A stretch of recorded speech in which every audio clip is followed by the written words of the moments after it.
من شرور أنفسنا ومن سيئات أعمالنا من يهده الله فلا مضل له ومن يضلل فلا هادي له أشهد أن لا إله إلا الله وحده لا شريك له وأشهد أن محمدا عبده ورسوله اللهم صل على سيدنا محمد وعلى آل سيدنا محمد أرسله الله بالحق بشيرا ونذيرا وداعيا إلى الله بإذنه وسراجا منيرا والصلاة والسلام على أشرف الأنبياء والمرسلين سيد المرسلين إمام المتقين محمد بن عبد الله لا نبي بعده وعلى آله وأصحابه ومن تبعهم بإحسان إلى يوم الدين.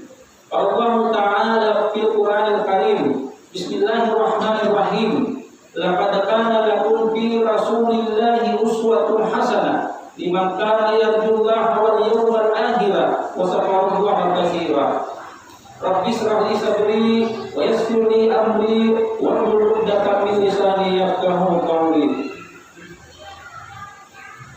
Yang saya hormati dan saya muliakan Ketua Panitia Maulid dan anggotanya, yang saya hormati dan saya muliakan pengurus dan jemaah Masjid Al-Ma'arif, yang saya hormati dan saya muliakan para ustaz dai yang sempat hadir pada malam hari ini, yang saya hormati Bapak Ibu tamu undangan serta anak-anakku sekalian yang insya Allah kita semua dimuliakan dan dirahmati oleh Allah Subhanahu wa Ta'ala.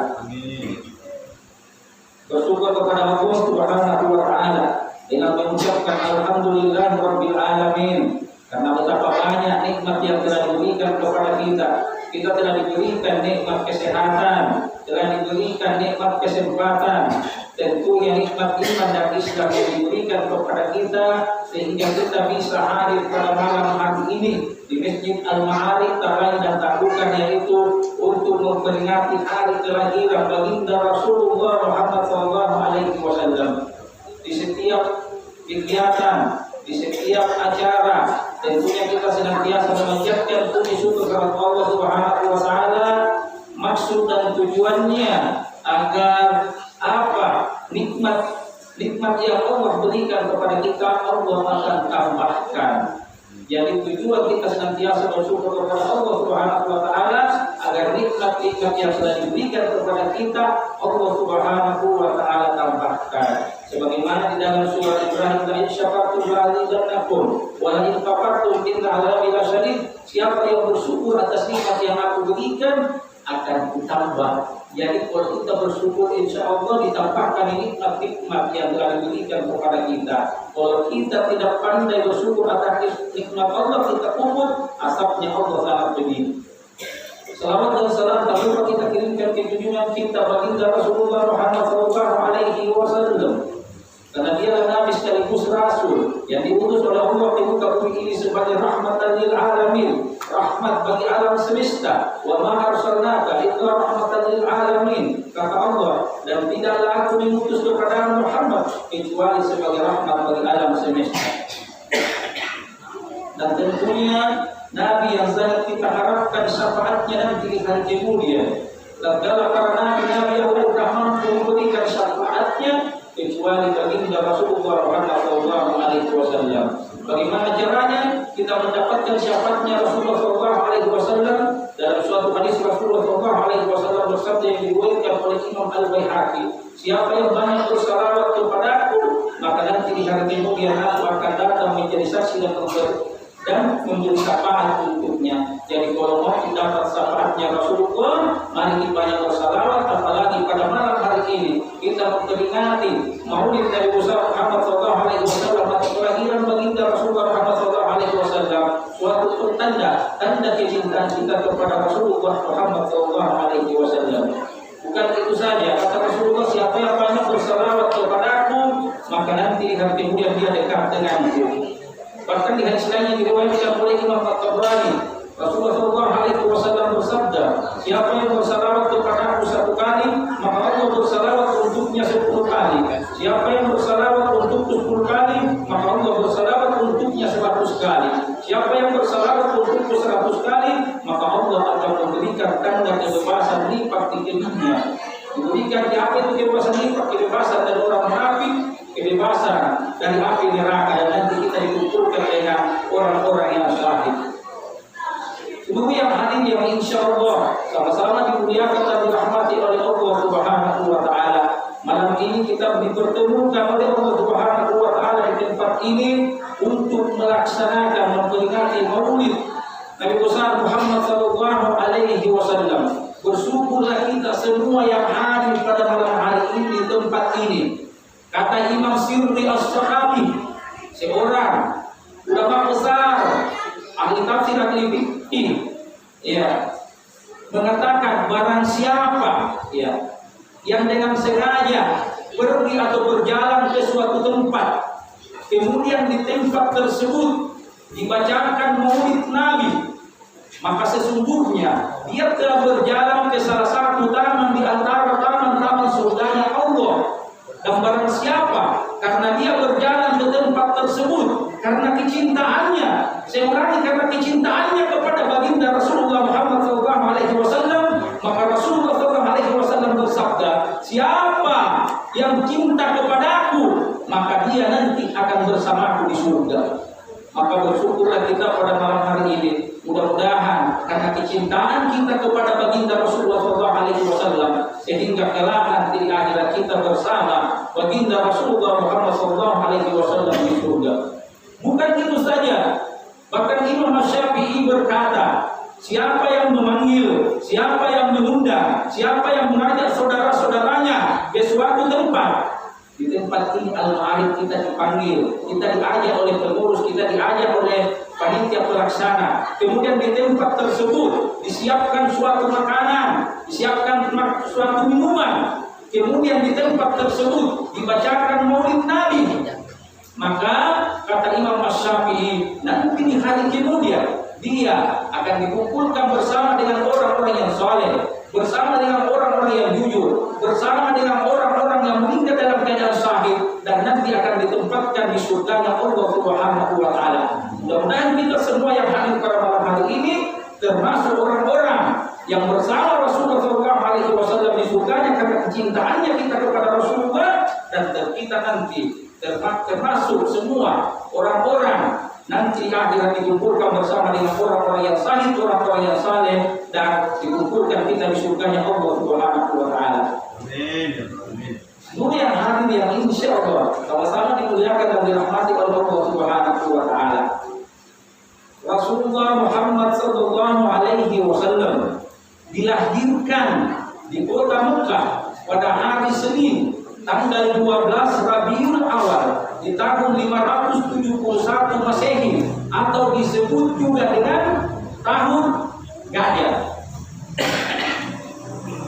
Disebut juga dengan tahun gajah. Sebelum kita memasuki kisah kelahiran Rasulullah dan teladan Rasulullah, seringkali kita mendengarkan, hanya diperdengarkan bahwa Rasulullah lahir di tahun gajah. Apa sebabnya dikatakan tahun gajah? Kenapa sampai Allah Subhanahu wa Ta'ala abadikan peristiwa itu di dalam surat ke-105 Al-Fil, Alam tara kaifa? Ya. Jadi sebabnya disebut dengan tahun gajah kelahirannya Rasulullah SAW, yaitu berawal di negeri Yaman terdapat suatu kerajaan yang bernama Himyar, kerajaan Himyar, yang mana rajanya yaitu bernama Zunuwas. Zunuwas ini seorang raja yang beragama Yahudi. Dia adalah raja yang kejam. Raja Himyar ini, Zunuwas, menghendaki orang-orang yang ada di kerajaannya itu Himyar agar dia ikut semua pada agamanya. Kebetulan pada saat itu hidup juga sekelompok orang Nasrani. Pada saat orang Nasrani diajak untuk ikut di agamanya ini Zunuwas, tidak ada yang mau ikut, tetap dia bertahan dengan di agamanya yaitu agama Nasrani. Maka apa yang dilakukan Zunuwas? Zunuwas memerintahkan prajuritnya agar menggali lubang besar, kemudian dibakar, menyiapkan kayu, kemudian dibakar satu-satu orang Nasrani, dilempar, dibuang turun di lubang tersebut. 20.000 dalam riwayat dijelaskan orang Nasrani pada saat itu yang dibuang turun, dibunuh, dibakar dalam keadaan hidup-hidup, yaitu 19.999 orang. Ada satu orang yang lolos, namanya Tudaus. Tudaus yang lolos ini lari dari kejarannya orang-orangnya semua sampai dia sampai di negeri Syam. Di negeri Syam ada kerajaan di sana yang rajanya bernama Bizantium. Kebetulan dia orang Nasrani. Dilaporkan peristiwa yang terjadi di negeri Yaman, bagaimana orang-orang Nasrani dibakar hidup-hidup. Maka Raja Bizantium pada saat itu mengirim surat ke Raja Persia, yaitu Raja Najasyi. Raja Najasyi ini berada di Ethiopia, ya, berada di Ethiopia karena Ethiopia dekat ke negeri Yaman dibanding dengan Syam. Maka pada saat itu Raja Najasyi mengutus dua panglimanya, yaitu Abraha ibnu Sabah, dan satu lagi panglimanya bernama Aryat, membawa pasukan untuk membalas kekejamannya Raja Purnuwas. Maka tatkala Abraha bersama dengan Aryat membawa pasukannya, dia menguasai kerajaan Himyar pada saat itu negeri Yaman dan membunuh Raja Purnuwas yang kejam ini. Maka pada saat itu kerajaan Himyar di negeri Yaman dipimpin oleh dua panglima perang dari Najasyi yang diutus oleh Raja Najasyi. Di dua orang panglima perang ini, keduanya sama-sama mau menjadi raja. Maka disepakati pada saat itu keduanya untuk bagaimana caranya bertarung. Salah seorang di antaranya harus ada yang meninggal tanpa melibatkan prajuritnya. Maka bertarunglah kedua orang ini, dibuat paling di belakangnya masing-masing tuan sehingga tidak ada yang bisa lari, sehingga mesti ada yang mati pada saat itu. Bertarunglah dua panglima perang ini antara Aryat dan Abraha, yang pada pertarungan tersebut dimenangkan oleh Abraha. Peristiwa ini sampai kepada Raja Najasyi. Raja Najasyi marah atas perbuatan yang dilakukan oleh Abraha dengan Aryat ini. Maka apa kata Raja Najasyi? Saya akan datang ke negeri Yaman, menginjak-injak tanah Yaman dan membelah kubur Abraha. Setelah menerima surat itu Abraha membalas suratnya Raja Najasyi. Ya, dia meminta diplomasi. Dia minta bahwa apa yang dia lakukan itu semata-mata karena kemauan para prajuritnya, sehingga pada saat itu dia mengirim tanah. Dia mengirim tanahnya negeri Yaman, dia cukur rambut penghulunya, dia kirim ke Raja Najasyi bersama dengan hadiah berupa emas, pokoknya perhiasan berlian dikirim ke Raja Najasyi. Raja Najasyi membaca surat dari Abraha bahwa wahai Raja Najasyi, penuhilah nasarmu yang hendak menginjak-injak negeri Yaman. Di dalam kantongan itu ada tanah dari Yaman, injak-injaklah supaya terpenuhi nasarmu. Kemudian saya kirim rambutku supaya engkau membelah, umurku telah terbelah dengan rambut yang saya kirimkan. Raja Najasyi mendapatkan hadiah dengan apa yang disampaikan Abraha, merasa senang. Abraha pada saat itu menjanji Raja Najasyi bahwa dia akan membangunkan gereja yang tidak pernah dibangun gereja seperti itu di negeri Yaman, yang bernama Gereja Al-Qulais.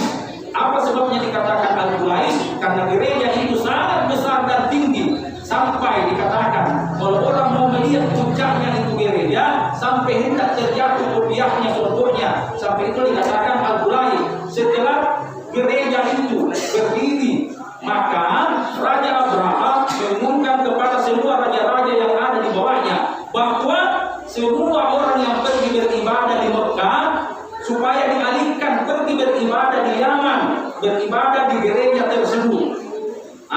Orang-orang di Mekah mendengar ini tentunya tidak menerima.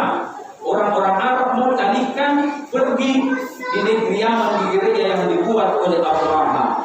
Maka ada orang dari Arab dari suku Adnan menyusup masuk ke negeri Yaman, membakar gereja tersebut, dan diketahui bahwa dia ada usutan dari negeri Arab. maka Abraha pun murka pada saat itu dan berjanji akan datang membongkar Ka'bah, akan meratakan Ka'bah dengan tanah, melepaskan batu-batu Ka'bah satu persatu. Maka pada saat itu Raja Najasyi mengirimkan gajah besar, gajah paling besar yang kuat, yang bernama gajahnya Abraha pada saat itu Mahmud. Ya, gajahnya Mahmud bersama, ada yang mengatakan 8, ada yang mengatakan 12. Berangkatlah pasukan Abraha bersama dengan pasukannya menuju ke arah Mekah, Ka'bah. Untuk apa? Untuk menghancurkan Ka'bah karena gerejanya telah dihancurkan, dibakar oleh orang-orang Arab. Namun kita persingkat apa yang terjadi. Tatkala Raja Abraha sudah tiba di Mekah dan pasukan gajah itu mendekati Ka'bah, ternyata pasukan gajahnya ini dulu tidak ada yang mau berjalan sampai ke Ka'bah. Setiap diarahkan, baik pawannya ditusuk telinganya untuk berjalan ke Ka'bah, tidak mau gajah ini berjalan ke Ka'bah.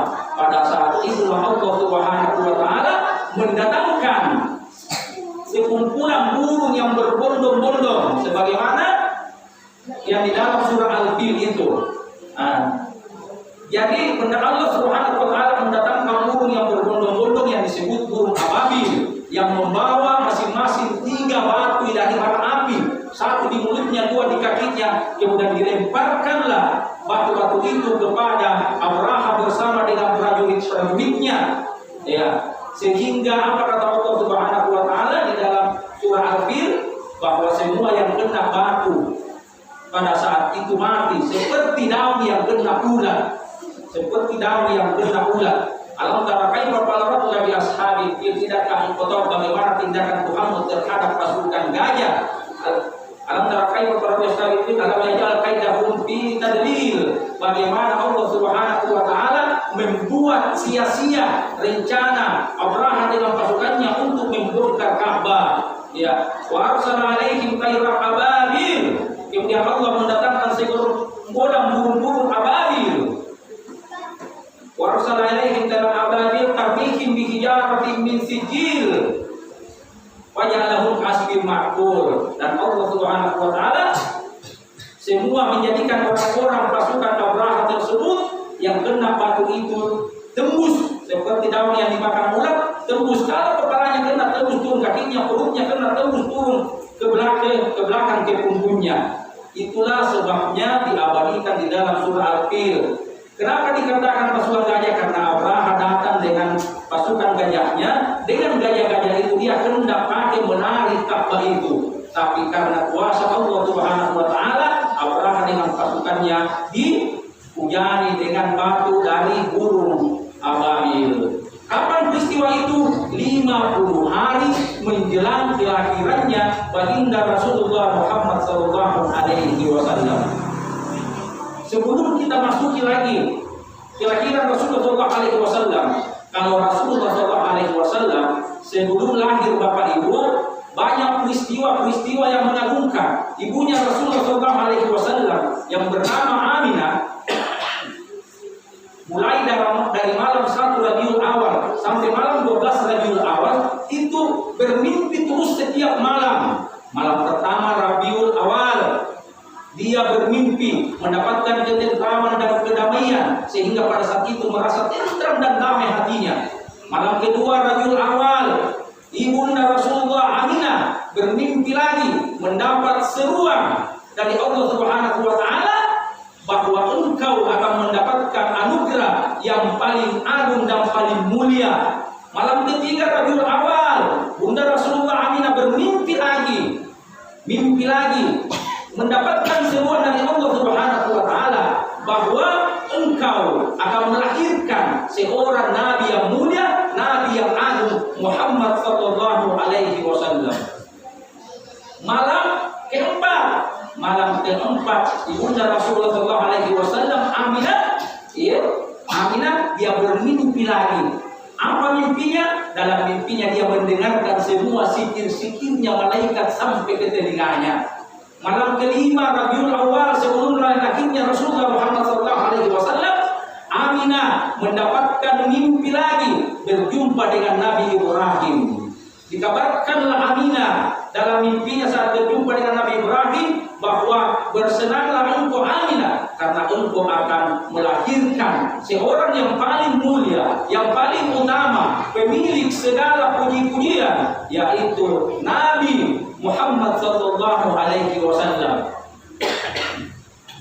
Di malam ke-6 Aminah kembali bermimpi. Apa mimpinya Aminah? Dia melihat semua sudut-sudut alam semesta terang benderang sehingga tidak ada yang gelap.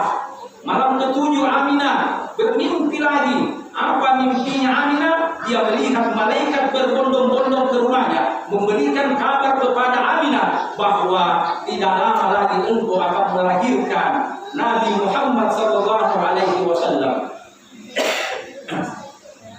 Malam ke-8 Aminah bermimpi lagi. Apa mimpinya Aminah?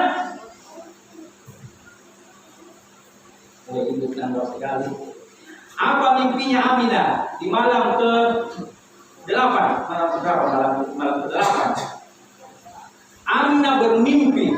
Di dalam mimpinya diperdengarkan seruan agar umat penduduk bumi ini agar saling berbagi dalam menyambut kelahiran baginda Rasulullah Muhammad sallallahu alaihi wasallam.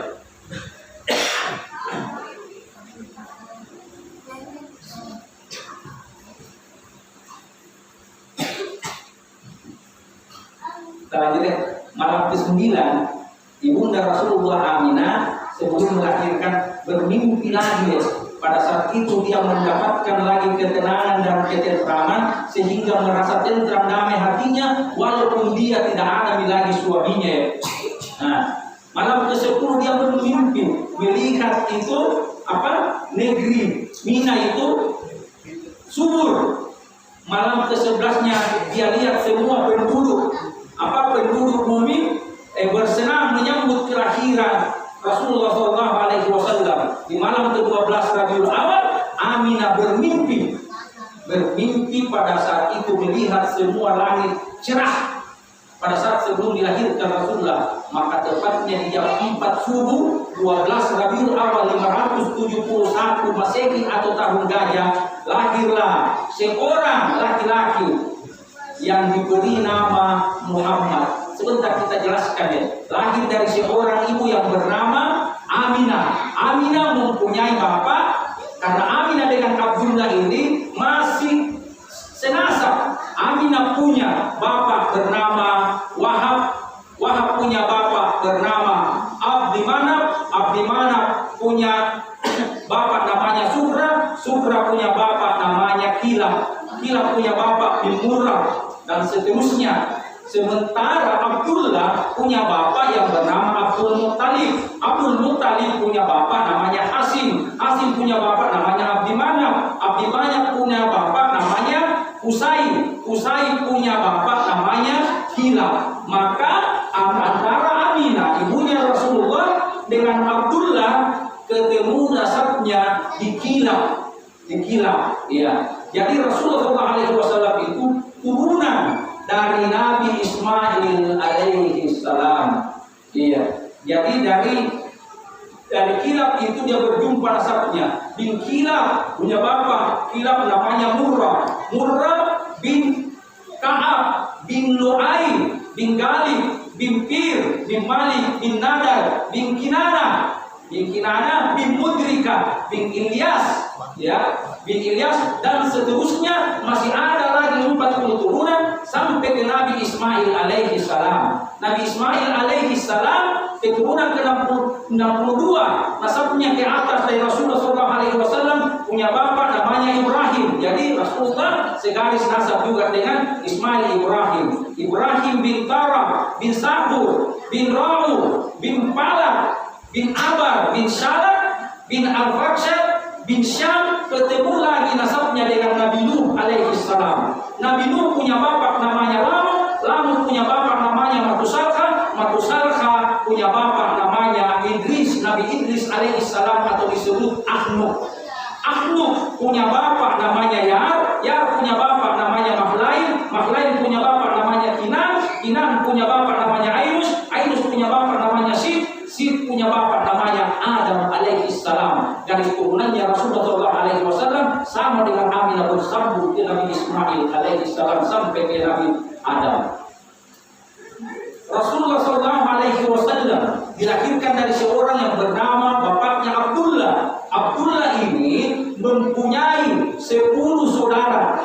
10 saudaranya Abdullah. Yang pertama adalah Al-Haris, yang kedua adalah Subair, yang ketiga adalah Irar, yang keempat adalah Al-Muqawwim, yang kelima adalah Al-Hajj, dan keenam adalah Abdullah itu sendiri. Keenam orang ini tidak mendapati masa kenabian Rasulullah SAW. Artinya dia meninggal sebelum Rasulullah SAW diangkat menjadi nabi. 4 lagi saudaranya Abdullah, bapaknya Rasulullah atau pamannya, yaitu Abbas bin Abdul Muttalib, Hamzah bin Abdul Muttalib, Abu Talib, Abu Lahab. Keempat pamannya Rasulullah ini mendapatkan masa kenabian Rasulullah SAW. Tapi 2 yang masuk Islam membela perjuangan dakwah Rasulullah SAW, yaitu Abbas bin Abdul Muttalib, Hamzah bin Abdul Muttalib. Sementara 2 lagi tidak masuk Islam, yaitu Abu Talib dan Abu Lahab. Bedanya, kalau Abu Lahab benci sama Rasulullah SAW, sementara Abu Talib tidak memeluk Islam, tapi banyak membantu perjalanan dakwah Rasulullah SAW dalam berdakwah, dalam menyiarkan agama Islam ini. Seluruh yang hadir yang insya Allah sama-sama dimuliakan dan dirahmati oleh Allah Subhanahu wa Ta'ala. Maka sebelum lahirnya Rasulullah, saking mulianya Rasulullah SAW, sebelum lahir, malaikat Jibril diperintahkan oleh Allah Subhanahu wa Ta'ala sebelum lahirnya ini, Ibu, Bapak. Apa kata Allah kepada malaikat Jibril? Wahai malaikat Jibril, serukanlah kepada seluruh arwah para nabi, arwah para rasul, arwah para wali, agar dia berbaris rapi menyambut kelahiran kekasihku Al-Mustafa Muhammad SAW. Coba sebelum lahirnya Rasulullah, semua itu punya para nabi, para rasul, para wali disuruh berbaris menyambut kelahiran Rasulullah SAW. Wahai Jibril, bentangkanlah, hamparkanlah kemuliaan dan keagungan dalam menyambut kelahiran kekasihku Muhammad SAW. Wahai Jibril, kata Allah, perintahkanlah malaikat Malik agar menutup semua pintu neraka untuk menyambut kelahiran kekasihku Muhammad SAW. Wahai Jibril, perintahkan kepada malaikat Ridwan agar membuka semua pintu-pintu surga dalam menyambut kelahiran kekasihku Muhammad SAW. Wahai malaikat Jibril, pakailah pakaian kemuliaanmu, haula ar-ridwan, pakaian agung yang meliputi keagungan Allah Subhanahu wa Ta'ala dalam menyambut kelahiran Rasulullah Muhammad SAW. Wahai malaikat Jibril, turunlah ke bumi, bawa semua para malaikat mukarrabin, malaikat karubin, dan para malaikat yang senantiasa mengelilingi arsy, kata Allah, turun ke bumi untuk menyambut kelahiran Rasulullah Muhammad SAW. Wahai Jibril, kumandangkanlah seruan kepada langit pertama sampai langit ketujuh, bumi sampai bumi yang paling terdalam, untuk menyambut kelahiran Rasulullah Muhammad SAW. Luar biasa kelahirannya Rasulullah Muhammad SAW. Bahkan di dalam kitab An-Ni'matul Kubra Alal Alam, karya Syekh Sahibuddin Ahmad bin Hajar Al-Haytami As-Safi'i, dijelaskan bahwa waktu mau dilahirkan itu Rasulullah oleh ibunya Aminah diutus 4 perempuan mulia. Siapa yang diutus 4 perempuan mulia untuk membantu persalinan ibunda Rasulullah Aminah? Yang pertama adalah Hawa, istri dari Nabi Adam. Yang kedua adalah Sarah, istrinya Nabi Ibrahim alaihissalam. Yang ketiga adalah istrinya Fir'aun bunda dari Nabi Isa alaihissalam, yaitu Maryam bin Imran. 4 perempuan ini diutus oleh Allah untuk membantu persalinan baginda Rasulullah Muhammad SAW. Setelah Aminah melahirkan Rasulullah Muhammad SAW, maka budak dari Abu Lahab, budaknya Abu Lahab yang bernama Suwaibah, datang kepada kakeknya Abdul Muttalib yang sementara berada di Mekah, di Ka'bah pada saat itu untuk berdoa. Maka diberikanlah kabar gembira kepada kakeknya Abdul Muttalib tentang kelahirannya putra Abdullah, tentang kelahiran putra Aminah. Maka Abdul Muttalib pun segera menuju rumahnya Aminah. Pada saat Suwaibah telah menyampaikan kabar gembira kepada kakeknya Abdul Muttalib, dia juga mampir di rumahnya pamannya, saudaranya Abdullah, yaitu Abu Lahab, menyampaikan juga Abu Lahab, wahai Abu Lahab, putra Abdullah, Aminah telah melahirkan seorang putra laki-laki. Maka saking gembiranya Abu Lahab mendengarkan bahwa Aminah sudah melahirkan keponakannya, sampai dia, apa kata Abu Lahab? Pada saat itu dia membebaskan langsung budaknya yang bernama Suwaibah yang menyampaikan tersebut. Saking senangnya senang mendengar kelahiran Rasulullah SAW sampai dia dibebaskan. Itulah sebabnya kata Abbas bin Abdul Muttalib bahwa tatkala Abu Lahab telah lama meninggal, aku tiba-tiba bermimpi, dalam tidurku berjumpa dengan Abu Lahab.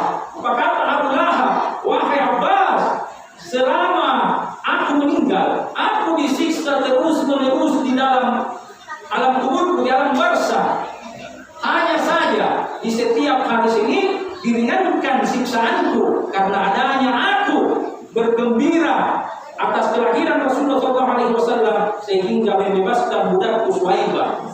Coba bayangkan, Abu Lahab saja bergembira karena kelahiran Rasulullah SAW, dia diringankan siksaannya setiap hari Senin di alam kubur. Maka kita umatnya Rasulullah SAW ini, tatkala kita bergembira menyambut, memperingati kelahiran Rasulullah SAW karena kecintaan kita untuk hadir dan merayakan Maulid ini, kata Rasulullah SAW, maka kata dia, cinta kepada aku, maka nanti dia akan bersamaku di dalam surga, di dalam surga. Seluruh yang hadir yang insya Allah sama-sama dimuliakan dan dirahmati oleh Allah Subhanahu wa Ta'ala. Kemudian setelah itu Abdul Muttalib mengangkat bayi Muhammad, bayi kecil ini belum diberi nama, membawa bayi tersebut ke Ka'bah. Setelah tiba di Ka'bah, maka Abdul Muttalib lah yang memberikan nama Rasulullah SAW, yaitu Muhammad.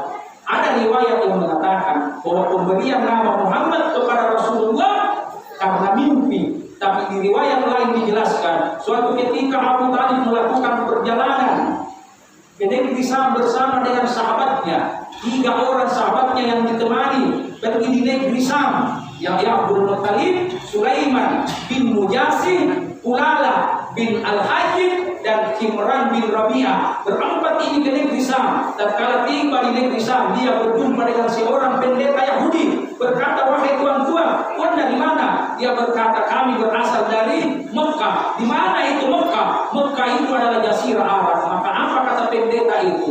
Suatu waktu, suatu ketika akan lahir di negeri kalian seorang nabi terakhir yang bernama Muhammad.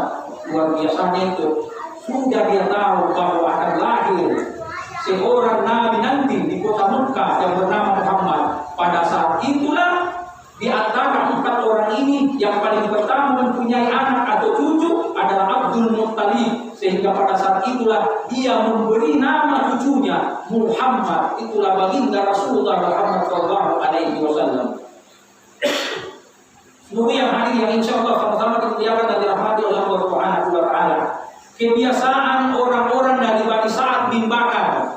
Ya, tatkala ada suatu kampung di sana yang bernama Bani Sa'ad bin Bakar. Kebiasaannya orang di saat musim kemarau atau musim paceklik, dia pergi di kota Mekah untuk mencari bayi-bayi susuan untuk disusui berangkatlah juga pada saat itu yang bernama Halimatus Sa'diyah atau Halimah binti Abu Suhaib bersama dengan suaminya bernama Al-Haris bin Abdul Uzza bersama dengan anaknya Abdullah bin Haris berangkat juga ke kota Mekah bersama dengan rombongan mengendarai 1 ekor keledai tua, 1 ekor unta tua juga.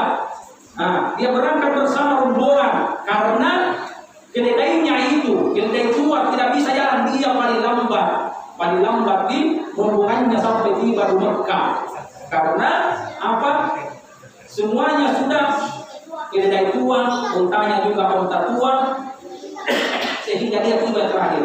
Pada saat tiba di kota Mekah, orang-orang dari Bani Sa'ad ini mencari semua bayi-bayi susuan. Banyak yang pergi di rumahnya Aminah, tapi tatkala dia ketahui bahwa bayi itu tidak ada bapaknya, tidak ada yang mengambil Rasulullah, tidak ada yang mau ambil bayi Muhammad pada saat itu, karena dia berpikiran bahwa kalau tidak ada bapaknya, siapa yang mau lagi kita ini untuk merawat, untuk menyusui. Maka tatkala orang-orang dari Bani Sa'ad ini sudah mendapatkan semua bayi susuan, tinggal Halimatus Sa'diyah yang tidak mendapatkan bayi susuan. Sehingga pada saat itu kata suaminya, wahai istriku, daripada kita pulang dalam keadaan kosong, bagaimana kalau kita ambil bayi yatim tersebut? Maka kata Aminah, tidak apa-apa, kita ambil itu bayi yang yatim yang tidak ada bapaknya. Jangan sampai kita ambil membawa keberkahan buat kita dan keluarga kita. Maka pergilah diambil pada saat itu bayi Muhammad oleh Halimatus Sa'diyah, kemudian dibawa pulang ke tempatnya kurang lebih 80 km ke perkampungan Bani Sa'ad bin Bakar. Apa yang terjadi dalam perjalanan tatkala Rasulullah sudah diambil? Pada saat Rasulullah sudah diambil, tiba-tiba itu keledai unta yang digunakan oleh Halimatus Sa'diyah pada saat dia dari kampungnya ke Mekah paling di belakang, pada saat pulang dia yang paling dulu mengetahui semua teman-temannya dari Bani Sa'ad. Karena apa?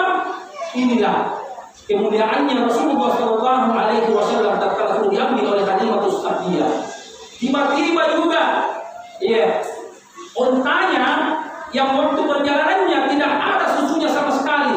Tatkala Rasulullah SAW sudah ada di pangkuan Halimatus Sa'diyah, tiba-tiba juga untanya langsung penuh dengan susu, sehingga dia bisa minum susu pada saat itu. Padahal waktu berangkat anaknya menangis, air susunya Halimatus Sa'diyah tidak ada, untanya tidak bisa mengeluarkan susu, sampai dia katakan tidak bisa tertidur matanya Halimatus Sa'diyah dalam perjalanannya dari Bani kampung ke kampungan Bani Sa'ad ke Mekah pada saat pergi mencari air susuan. Tapi tatkala dia pulang, yang pertama kendaraannya paling cepat lajunya, sampai berkata teman-temannya, wahai Halimah, apakah itu keledai yang engkau tunggangi pada saat berangkat? Apa kata Halimah? Ya, ini keledai yang saya tunggangi pada saat berangkat. Kenapa bisa berlari cepat sekali?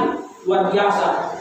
Tatkala Rasulullah SAW berada di pangkuan, pada saat sudah dibawa ke perkampungan Bani Sa'ad, dia satu pelajaran bagi kita yang kita bisa ambil. Masih kecil Rasulullah SAW sudah diberikan kepada kita suatu pelajaran keteladanan kepada kita.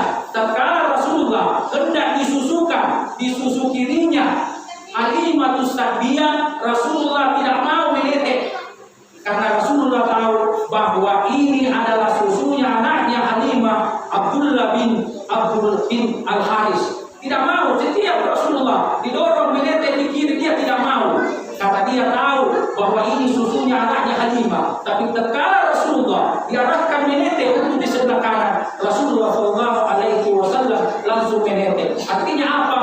Satu contoh, Rasulullah tidak mau mengajarkan kepada kita jangan diambil haknya orang lain. Tatkala Rasulullah SAW sudah tiba di perkampungan Bani Sa'ad, Rasulullah SAW diasuh oleh Halimatus Sa'diyah. Semua hewan-hewan ternaknya Halimatus Sa'diyah mengeluarkan susu-susu yang banyak, tumbuh, berkembang terus. Heran semua penduduk pada saat itu Bani Sa'ad, kenapa bisa kambing-kambingnya ini, ternak-ternaknya Halimatus Sa'diyah bisa dia mengeluarkan susu dengan banyak? Sehingga dia berkata kepada para penggembalanya bahwa dimanapun digembalakan ternak-ternaknya Halimatus Sa'diyah, yang terjadi? Tidak, cuma ternak-ternaknya saja Halimatus Sa'diyah yang senantiasa mendapatkan susu yang banyak. Karena apa? Inilah kemuliaan Rasulullah Shallallahu Alaihi Wasallam. Tatkala sampai 2 tahun umurnya Rasulullah Shallallahu Alaihi Wasallam, tak 2 tahun biasa orang disusui, maka dikembalikanlah Rasulullah Shallallahu Alaihi Wasallam kepada ibunya Aminah di Mekah. Namun permintaannya Halimatus Sa'diyah, dia membalas, mudah-mudahan dia masih diberikan kesempatan untuk mengasuh Rasulullah Shallallahu Alaihi Wasallam. Karena Aminah melihat bahwa betapa besar keinginannya Halimatus Sa'diyah untuk melanjutkan merawat Rasulullah SAW, sehingga dia diizinkan lagi untuk mengasuh Rasulullah SAW. Namun tatkala usia Rasulullah SAW di usia 4 tahun, ada yang mengatakan usia 5 tahun, tatkala dia bermain-main dengan temannya, bermain-main bersama dengan anaknya Halimatus Sa'diyah, tiba-tiba ada 2 orang yang berpakaian serba putih, yang tak lain adalah malaikat. Pada saat itu dia menyergap langsung memegang Rasulullah SAW. Kemudian disitulah peristiwa pembelahan darah Rasulullah SAW untuk pertama kalinya. Maka teman-teman Rasulullah lari pulang melaporkan ke Halimatus Sa'diyah, wahai ibu, saudaraku dari Bani Quraisy, ada yang hendak membunuhnya, ada yang menyergapnya. Yang menyergapnya itu malaikat yang tadi yang saya maksud, yang membela dadanya. Maka tatkala Halimatus Sa'diyah tiba di tempatnya Rasulullah SAW, Rasulullah SAW telah dibela dadanya oleh malaikat, telah dibela dadanya oleh malaikat Jibril, dikeluarkan segumpal darah di sana. Karena kata Rasulullah, inilah yang senantiasa, kalau kamu setelah tidak dikeluarkan ini, setan akan senantiasa mengganggumu. Maka dikeluarkanlah. Maka Halimatus Sa'diyah pada saat itu ragu, takut jangan sampai terjadi sesuatu dengan Rasulullah Muhammad SAW, sehingga dia mengembalikan kepada ibunya Aminah di Mekah. Tepat di usia 6 tahun, Rasulullah SAW diajak oleh ibundanya Aminah karena merasa perlu dan penting untuk pergi berziarah ke makam bapaknya Abdullah. Karena Abdullah itu meninggal tatkala Rasulullah SAW masih berada di dalam kandungan Aminah. Maka pada saat pergi ke Madinah berziarah ke makam bapaknya Abdullah, maka tatkala perjalanannya pulang antara kota Madinah dan Mekah, meninggallah ibunya Aminah di usia Rasulullah SAW berusia 6 tahun. Setelah meninggal ibunya, Rasulullah SAW dirawat oleh kakeknya Abdul Muttalib. Di usia 8 tahun 2 bulan 10 hari, Abdul Muttalib pun meninggal dunia. Tatkala Abdul Muttalib meninggal dunia, maka pengasuhan Rasulullah SAW diserahkan kepada pamannya yang bernama Abu Talib. Tatkala di dalam pengasuhan pamannya Abu Talib, di usia 12 tahun 2 bulan 10 hari, Rasulullah SAW hendak dibawa juga untuk berdagang di negeri Syam. Namun tatkala tiba di suatu negeri yang bernama Busra, pada saat itulah Rasulullah SAW berjumpa dengan seorang pendeta yang bernama Pendeta Bahira. Pada saat itu dia berkata, Pendeta Bahira langsung mendekati Rasulullah SAW, bertanya, siapa anak ini? Maka Abu Talib berkata bahwa itu adalah anakku. Walaupun kemarahannya kata anaknya Abdullah. Apa kata pendeta pada saat itu? Wahai Tuhan, jangan engkau bawa ini anak ke negeri Syam, jangan sampai ada yang membunuhnya. Karena ketahuilah, anak ini adalah anak nanti yang akan menjadi nabi terakhir. Bawa pulang kembali, jangan sampai dia lanjut ke negeri Syam, orang-orang yang di sana Yahudi Nasrani mengetahui sampai dia membunuhnya. Bertanya lagi Abu Talib, dari mana engkau mengetahui bahwa ada tanda ciri bahwa nanti anak ini akan menjadi nabi dan rasul? Apa kata Pendeta Bahira pada saat itu? Tidaklah aku mengetahui bahwa dia nanti akan menjadi seorang nabi dan rasul di setiap setiap perjalananmu tadi, di setiap naik gunung turun gunung, aku melihat pepohonan dan batu-batuan bersujud kepada anak ini. Tidaklah pepohonan dan batu-batuan itu bersujud kecuali kepada seorang nabi. Maka kembalilah Rasulullah SAW dibawa pulang kembali oleh Abu Talib. Seluruh yang hadir yang insya Allah sama-sama dimuliakan dan dirahmati oleh Allah Subhanahu wa Ta'ala. Kita masuk teladannya Rasulullah. Masih ada waktu 15 menit. Ya kan, saya mulai tadi jam 10 di sana ya, waktu Jakarta.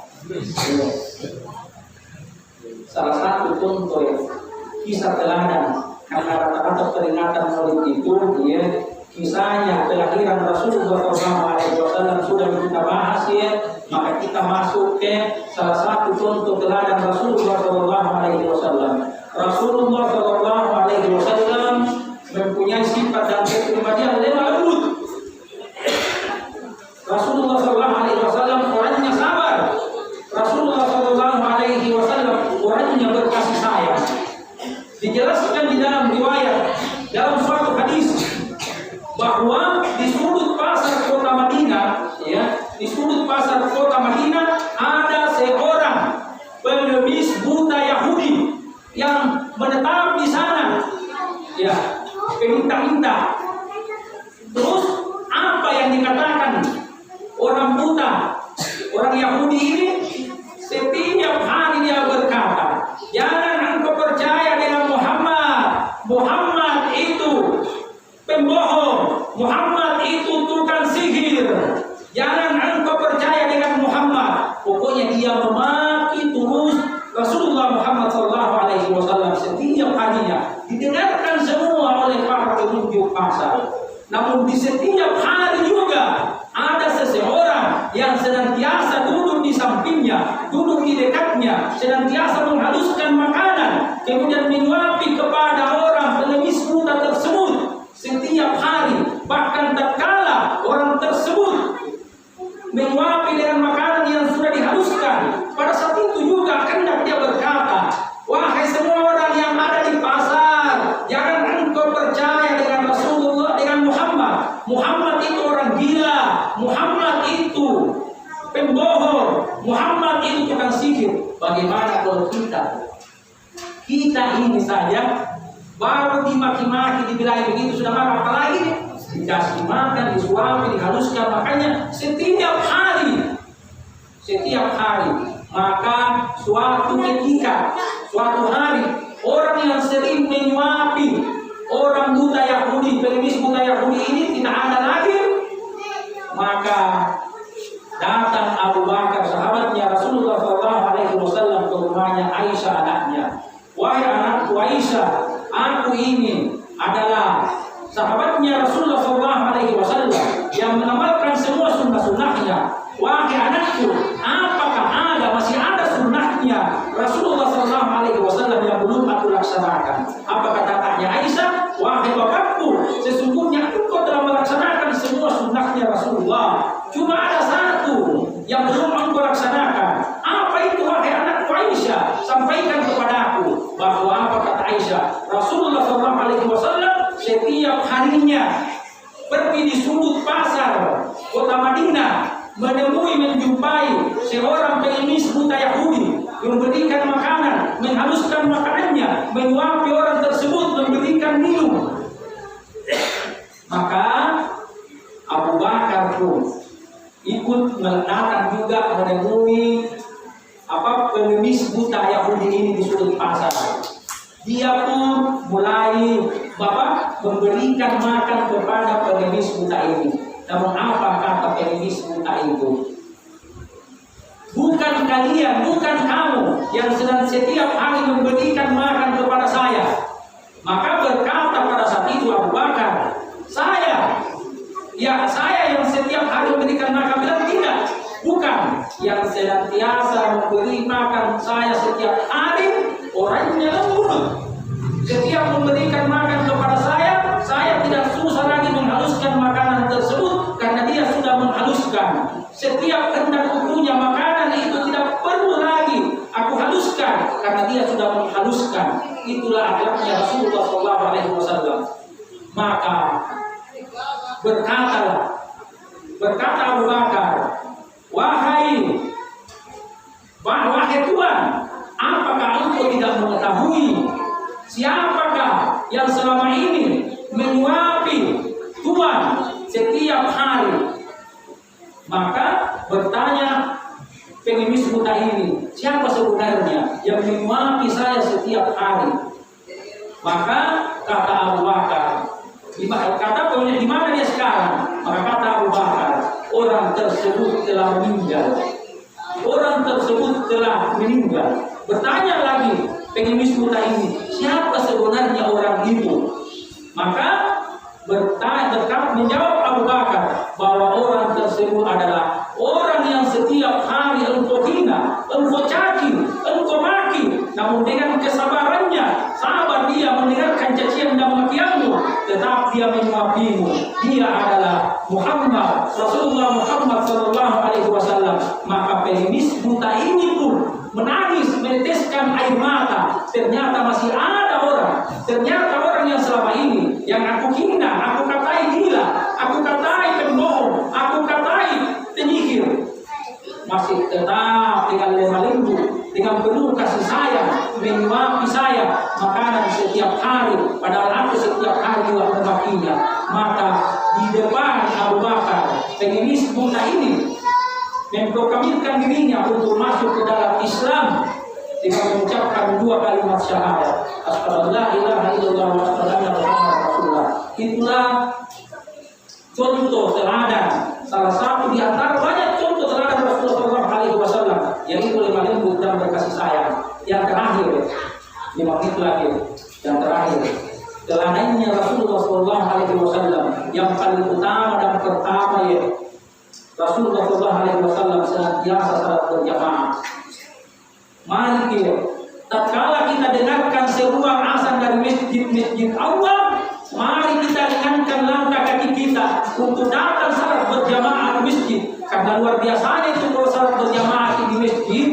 Rasulullah SAW sampai bersabda dalam suatu hadis yang diriwayatkan oleh Imam Bukhari dan Muslim dari Abdullah bin Umar, salatul jamaah itabda'u salatul fasl bi 27 darajah. Kata Rasulullah, salat berjamaah itu lebih baik, lebih afdal, lebih utama dibanding salat sendiri 27 derajat berbanding 1. Bapak Ibu sekalian, maka tatkala kita masih mampu, masih sehat langkah kita untuk datang salat berjamaah di masjid, mari senantiasa makmurkan ini masjid kita. Luar biasa, ya, kalau kita salat berjamaah di masjid, 27 kebaikan lebih baik dibanding dengan salat sendiri di rumah. Salat di masjid, berwudu di rumah, kata Rasulullah, siapa yang bersunyi di rumahnya kemudian berjalan menuju salah satu masjid Allah untuk menunaikan kewajibannya, maka setiap satu langkahnya akan diangkat derajatnya, satu langkahnya lagi akan dihapus dosa-dosanya.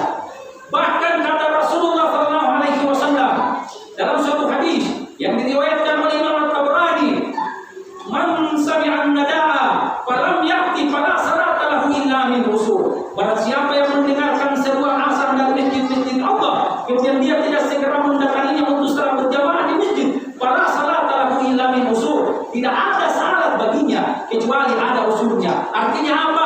Tidak sempurna salat, Bapak Ibu. Kenapa kita mesti memilih salat sendiri di rumah sementara dijanjikan 27 derajat, 27 kebaikan dibanding dengan salat sendiri di rumah yang hanya 1 kebaikan.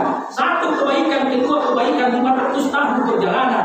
Kebaikan kedua sampai ketiga 500 tahun perjalanan. Luar biasa, ya. Banyak saudara-saudara kita, Bapak Ibu, yang sekarang ini terbaring di sana di ruang ICU rumah sakit. Sayup-sayup dia dengarkan seruan azan, mau kasih ongkos sekali pergi salat, tapi apa daya, tidak bisa melangkahkan kakinya. Dia bayangkan saja badannya sudah susah, apa kalau sakit terlambat kematian. Padahal kata Rasulullah, nanti di hari kemudian itu yang paling pertama dihisab di hari kemudian adalah salat.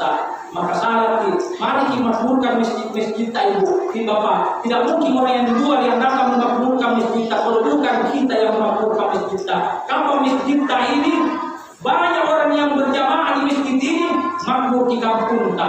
Kata Allah Subhanahu wa taala, walau anna ahlal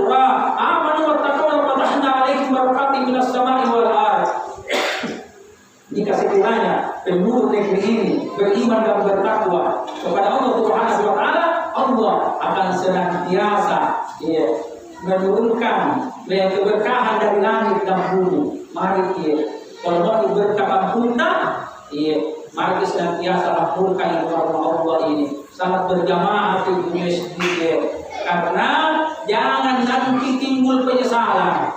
Di dalam surah As-Sajdah ayat 12 Allah berfirman, Rabbana absarna wa sami'na farji'na na'mal salihan inna muqinun. Kata orang yang sudah mati, ya Allah, saya sudah melihat, saya sudah mendengar, kembalikan saya kembali ke dunia, saya akan melakukan amalan-amalan apa dia. Kalau dikubur mati meminta kembali kepada Allah, tidak. Maka tatkala kita masih diberikan kekuatan kesehatan, mampu melangkahkan kita, langkahkan kita ke masjid. Apalagi perjalanan, jalan dari rumah ke masjid, aspal nih, bagus nih jalannya, bukan lagi jalan berlumpur, bukan lagi kubangan. Jalan dari jauh-jauh mata, Anda kasih di fasilitas kendaraan, kasih di fasilitas motor, mobil, dekat-dekat mata, Anda payung sampai ke masjid lagi, ada kipas angin, ada karpetnya, luar biasanya, suara sistemnya bagus, suara imannya bagus. Kalau ini belum bisa lakukan di hati kita untuk datang salat berjamaah di masjid, makmurkan ini masjid. Kira-kira mau ditunggu apa lagi Mau ditunggu malaikat mau datang cabut nyawata, baru nantinya serta yang dibawa ke sini ke masjid. Orang buta yang terakhir sekali, seorang buta datang menghadap kepada Rasulullah, ya Rasulullah, apakah boleh saya dapat keringanan dispensasi? Saya ini orang buta, tidak ada yang menuntut saya untuk jalan ke masjid untuk salat berjamaah. Bolehkah saya salat di rumah? Awalnya Rasulullah ini peduli, namun tatkala orang buta ini yang tak lain adalah Abdullah bin Umi Maktum hendak berbalik turun wahyu, maka apa kata Rasulullah? Wahai Abdullah bin Umi Maktum, apakah engkau mendengarkan sebuah azan dari masjid? Maka kata Abdullah bin Umi Maktum yang seorang yang buta, saya mendengar ya Rasulullah. Maka apa kata Rasulullah? Engkau harus salat berjamaah di masjid. Orang buta bapak ibu diharuskan salat di masjid. Teladan Rasulullah SAW utama itu salat berjamaah. Mari senantiasa salat berjamaah. Andai saja bapak ibu mohon maaf tetangga-tetangga di sini dia mengetahui bagaimana manfaat keutamaan yang kita dapatkan jika datang bermajelis ilmu seperti sekarang ini, maka masjid ini tentunya tidak muat dia untuk datang melaksanakan maulid, tidak muat di masjid di setiap salat 5 waktu pada kita duduk di sini. Mudah-mudahan kita semua yang hadir pada malam hari ini diberikan keistiqamahan dalam melaksanakan ibadah kepada Allah Subhanahu wa taala sampai saatnya Allah berkata saatnya kita pulang. Saya rasa ini yang sempat saya sampaikan pada malam hari ini. Kalau ada benarnya datangnya dari Allah Subhanahu wa taala, kalau ada salahnya itu dari saya, mutlak dari saya sebagai manusia biasa yang tidak luput dari salah dan dosa. Cukup sekian dan demikian. Wallahualam bishawab. Assalamualaikum warahmatullahi wabarakatuh.